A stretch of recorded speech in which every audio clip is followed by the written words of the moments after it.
নমস্কাৰ। আজি market open হ'ল। আমি এণ্ট্ৰিটো বনাই লওঁ।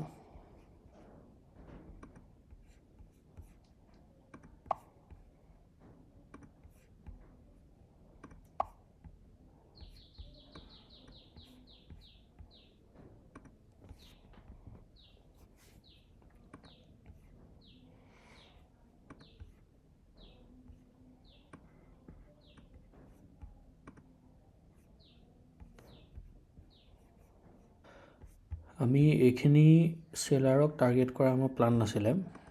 এইখিনি চেলাৰক টাৰ্গেট কৰা প্লান নাছিলে কাৰণ ইয়াত বহুত কম মানুহে হয়তো চেল কৰিছে আৰু কালি এবাৰ তেনেকৈ চেল কৰি লছ যিহেতু খাইছে, আজি আকৌ এবাৰ সেইখনত ট্ৰাই কৰিব বুলি ইমান ভবা নাছিলোঁ। আৰু বায়াৰ ইয়াত বহুত বহি আছে, এই বায়াৰখিনি বহি আছে। এইখিনি বায়াৰটোতো ওলাই গ'ল বা আছে, সেইখিনিক আমি টাৰ্গেট কৰিবলৈ নাযাওঁ। কিন্তু এইখিনি বায়াৰ বহি আছে, এইখিনি ওলাইছে যে এতিয়ালৈকে ক'বলৈ দিগদাৰ, কাৰণ অল টাইম হাই ওচৰত মাৰ্কেট যিহেতু আছে। তো এই ইয়াত চেলাৰ বহুত কমেই আহিছিলে আৰু ইয়াত এবাৰ তেনেকৈ চেল কৰি পেলাই লছ লৈ থৈছে কালি। চ' আজি এনেকৈ চেল কৰি পেলাই হেৰি কৰিবলৈ ভয় কৰিব। তো সেইটো এটা ভাবি আমি এইখনতে অপেন হোৱাৰ লগে লগে এণ্ট্ৰিটো লৈছিলোঁ। বেংক নিফটিৰ এণ্ট্ৰিটো অলপ বেয়া হ'ল আমাৰ। নিফটিৰ বাৰু কেণ্ডেল বনি আছিলে, কিন্তু বেংক নিফটিৰ আমি 9:16:38টো এই কেণ্ডেলডালৰ ওপৰলৈ ঘূৰি গ'ল যে, সেইডালত আমাৰ মানে বৰ বেয়া এণ্ট্ৰিত ইমান মানত এণ্ট্ৰিটো পালোঁ।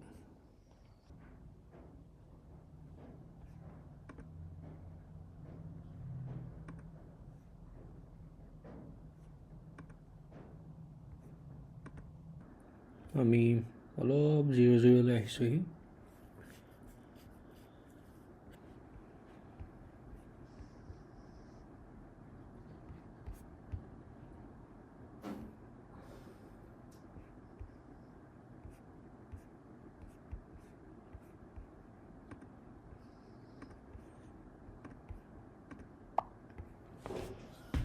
আমি ইয়াতকৈ প্ৰায় বহুতখিনি ভাল দেখিছিলোঁ, কিন্তু এতিয়া তাৰ পিছৰ কেণ্ডেলডালত মাৰ্কেটে বৰ এটা ভাল নকৰিলে। এইকণত থাকোঁতে আমি যিমান দেখিলোঁ, ইয়াতো আমি সিমানেই দেখিলোঁ। তো সেইকাৰণে আমি বুক কৰি ল'লোঁ আৰু এইডাল কেণ্ডেলতে বুক কৰিব পৰা হ'লে ভাল আছিলে, কিন্তু আমি 5,200 চামথিং বুক কৰিলোঁ। 6,200 মানলৈকে দেখিছিলোঁ হ'লে। এণ্ট্ৰি লৈছিলোঁ 9:16, এক্সিট ল'লোঁ 10:33, লছ দেখিছিলোঁ 3,500 টকা। তো 3,500 আৰু 6,000, 9,000-10,000 টকাৰ মমেণ্টাম দেখা হ'ল প্ৰায় এক্সপায়াৰী ওচৰতো।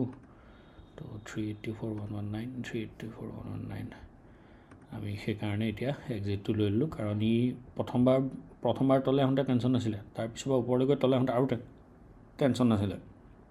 কিন্তু তাৰপিছত যেতিয়া ধৰক ওপৰলৈ যাবলৈ যত্ন কৰে, তো মেবি কিবা এনেকুৱা কিবা এটা পেটাৰ্ণ বনাই দিব পাৰে। তো সেইটো কাৰণে আৰু আমাৰ ইয়াৰ এইখনৰ ছাপোৰ্ট বাৰে বাৰে ল'বলৈ যত্ন কৰি আছে। নিফটিয়েটো ব্ৰেকডাউন দি দিলে ইয়াৰ, গতিকে নিফটিয়ে ব্ৰেকডাউন যিহেতু দিলে, বেংক নিফটিয়ে মেবি ইয়াৰ ছাপোৰ্ট লৈ উঠি যাব পাৰে। আমি ক'বলৈ নাযাওঁ আৰু কি হ'ব পাৰে, কি হ'ব নোৱাৰে, আমিতো গম নাপাম এতিয়া নেক্সট কি হ'ব। আমি এণ্ট্ৰি লৈছিলোঁ প্ৰায় এইডাল কেণ্ডেলত, কিহৰ কাৰণে? কাৰণ ওপৰৰ চেলাৰখিনিক আমাৰ টাৰ্গেট কৰাৰ প্লান নাছিলে। ওপৰৰ চেলাৰখিনিক আমি টাৰ্গেট কৰিব নোৱাৰোঁ, আৰু তলৰ ইয়াত বায়াৰখিনি অভাৰঅল পজিটিভিটি দেখি হয়তো বহি আছে। সেইকাৰণে আমি এইখনত পুটৰ এণ্ট্ৰি লৈছিলোঁ। এণ্ট্ৰিটোত কেণ্ডেলৰ অলপ খেলি মেলি হৈ পেলাই এইডাল তললৈ নামোতে চাগে আমাৰ মানে এক্সিকিউশ্যনটো হ'ল। তো সেইটো কাৰণে তললৈ নামি ওপৰলৈ গৈ যাওঁতে আমি বহুতখিনি লছ দেখিলোঁ।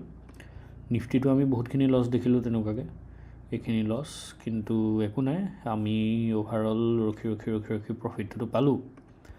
তো সেইকাৰণে এতিয়া দেখিছেনে, আমি যদি ৰখি থাকিলোহেঁতেন এতিয়ালৈ আমাৰ 350 মানে 30 প্ৰায় 900,000 আৰু টকা কমি গ'লহেঁতেন।